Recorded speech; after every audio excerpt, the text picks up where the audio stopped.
এখানে 400টা টাকা আছে, এটা নাও। প্রিয় দেশবাসী, আসসালামু আলাইকুম। এই অসহায় মানুষটার কি অপরাধ বলতে পারেন?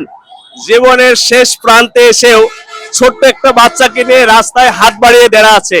এই মানুষগুলা গাড়ি বাড়ি চায় না, আপনারা আমার কাছে শুধু 10টা টাকা চাই, 3 বেলা যেন পেট ভরে 3 মুঠো খেতে পারে। তোমার নাম কি? আমার বাবা মা আছে? বাবা মা নাই না? ঈদের জামা কাপড় কিনছ? দেখুন, এই বাচ্চাটা তার নিজের সম্পর্কে কিছু বোঝা শিখে নাই, দুনিয়ার সম্পর্কে কিছুই জানে না, অথচ রাস্তায় নানার সাথে দাঁড়িয়ে ভিক্ষা করতেছে।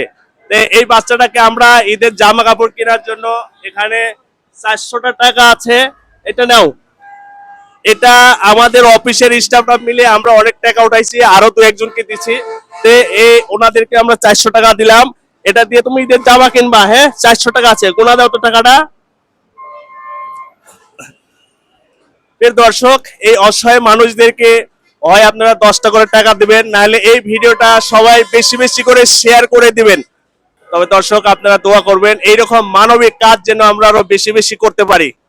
ভাই, ওরা এই যে রাস্তায় দাঁড়িয়ে সাহায্য চাচ্ছে, হ্যাঁ, ওকে আমরা ঈদের একটা জামা কেনার লেগে অল্প কিছু 400 টাকা দিয়েছি। কেমন হয়েছে? ভালো হয়েছে। এই ভিডিওটা সবাই বেশি বেশি শেয়ার করে দিবেন, আর এইরকম মানবিক কাজ যেন আমরা করতে পারি।